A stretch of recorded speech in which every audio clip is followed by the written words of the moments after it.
Imagine a machine built in 1977. It has less computing power than the key fob to your car.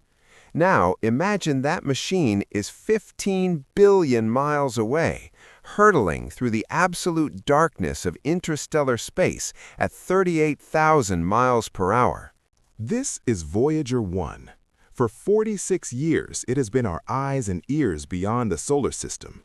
But in November 2023, the heartbeat of humanity's furthest explorer stopped making sense. Voyager stopped sending science data and started sending a repetitive, meaningless pattern of ones and zeros. To the world, it looked like the end of an era. To understand how you fix a machine 15 billion miles away, you first have to understand what that machine actually is. Voyager 1 isn't just a satellite. It is a time capsule of 1970s engineering.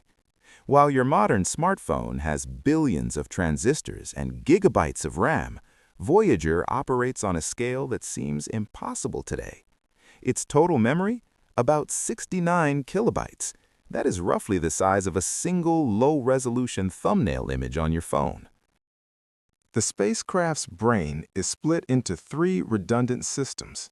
There's the computer command system, which handles the overall mission. The Attitude and Articulation Control Subsystem, AACS, is a 3-axis stabilized system designed to maintain the spacecraft's orientation, keeping its high-gain antenna pointed toward Earth and instruments toward targets. And the heart of our story, the Flight Data Subsystem, or FDS. The FDS is responsible for collecting every piece of science data and engineering health code, packaging it into a digital envelope, and sending it across the void. When the FDS began failing in late 2023, the team at NASA's Jet Propulsion Laboratory faced a unique crisis. The engineers who designed these systems in the mid-70s are mostly retired. The code isn't written in Python or C++, it's written in a low-level assembly language, essentially a series of raw instructions that talk directly to the hardware. To solve the glitch, the current team had to dive into decades-old handwritten documentation, blueprints and manuals that are literally yellowing with age.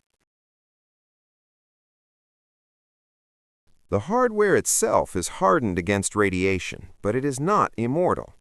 Voyager uses volatile memory that requires a constant, tiny trickle of power to stay alive. It also uses a digital tape recorder, yes, a physical spinning tape, to store data before transmission. In the cold, high-radiation environment of interstellar space, even a single bit flipping from a 0 to a 1 due to a stray cosmic ray can be catastrophic. But the biggest hurdle isn't the hardware, it's the physics of the distance. At 15 billion miles, a radio signal traveling at the speed of light takes 22.5 hours just to reach Voyager. And if the spacecraft replies immediately, it takes another 22.5 hours for that hello to reach our deep space antennas on Earth. Every time an engineer hits enter on a command, they have to wait 45 hours in total silence to find out if they saved the mission or ended it forever. By early 2024, Voyager 1 had been sending nothing but a repetitive, meaningless binary pattern for 5 months. To the outside world, it looked like the spacecraft had finally succumbed to the cold. But inside NASA's Jet Propulsion Laboratory, the team wasn't ready to give up. They knew the computer was still alive. It was just unable to find its own voice. In March, the team decided to try something bold. They sent a poke command to the Flight Data Subsystem. In modern computing, a poke is a way to bypass standard software and directly access a specific memory address. It was a digital nudge, a way of asking the machine, "Show us exactly what is inside your head." 2 days later, the reply arrived. It wasn't the usual science data, but it wasn't the old gibberish either. It was a complete memory dump, a raw readout of every single bit stored in the FDS.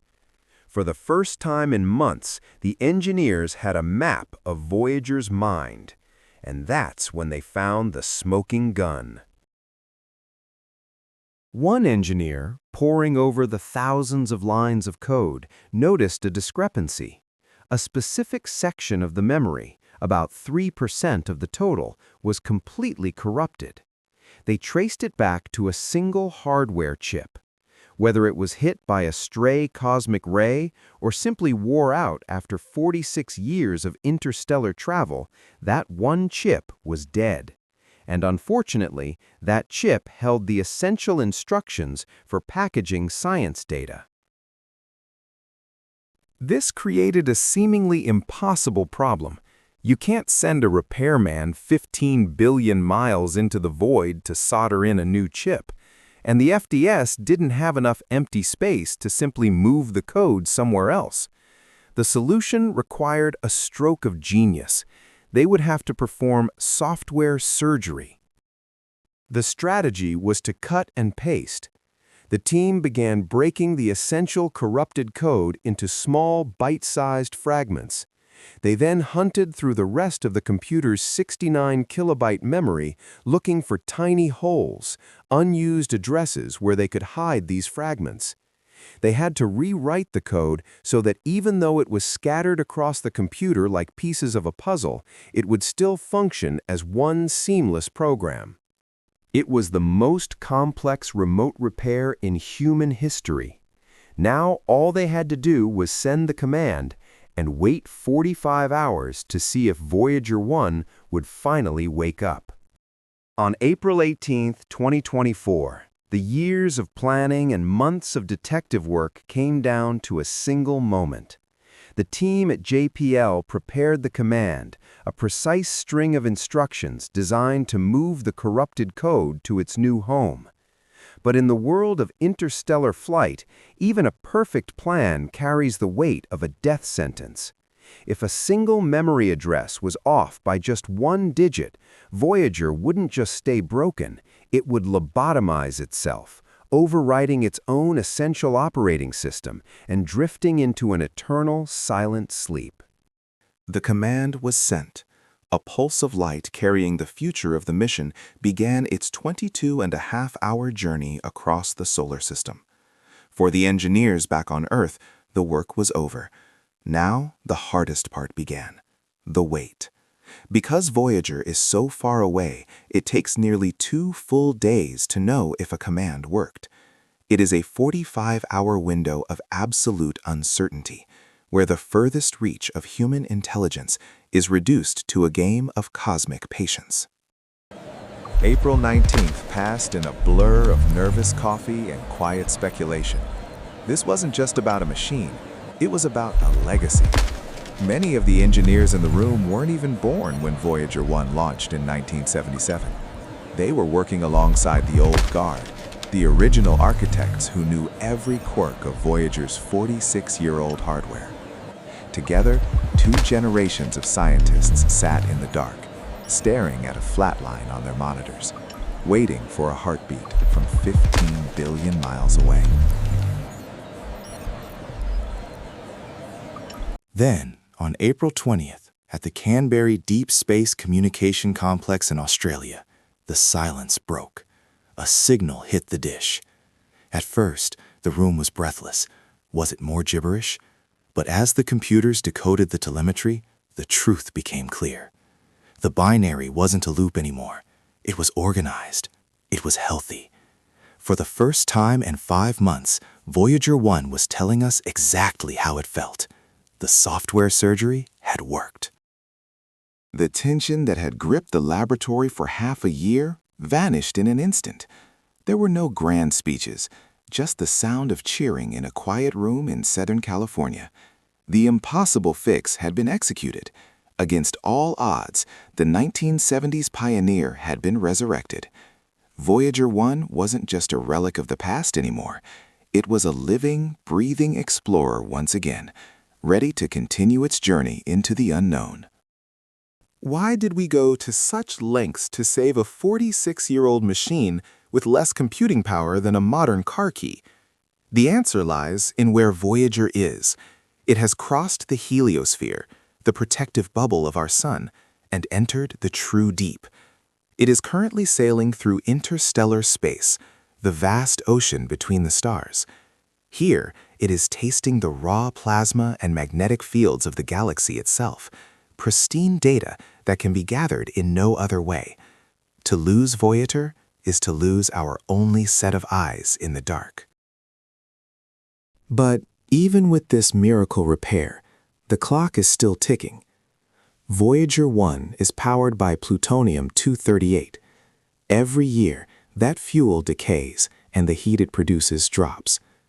To keep the mission alive, engineers have already had to make heartbreaking choices, turning off cameras, heaters, and non-essential instruments just to keep the computer running in the sub-zero temperatures of deep space. By the early 2030s, the power will likely drop below the critical threshold. The heart of Voyager will finally go cold. When that day comes, Voyager won't disappear. It will become a silent ambassador. Long after the people who built it are gone, and perhaps long after our cities have turned to dust, this 1,600-pound assembly of aluminum and gold will continue its journey. It carries the golden record, a greeting to anyone or anything that might find it in the millions of years to come. It is the only piece of us that has truly, permanently left the nest. The 2024 rescue mission was about more than just fixing a 69-kilobyte computer. It was a testament to human persistence. It proved that distance is not a barrier to care, and that 15 billion miles is not too far to reach out a hand. We didn't just save a spacecraft. We reaffirmed a promise we made to ourselves in 1977, that no matter how far we wander into the dark, we never stop looking for a way to stay connected. Voyager 1 is still out there, moving at 38,000 miles per hour, silent, but no longer alone, still calling home.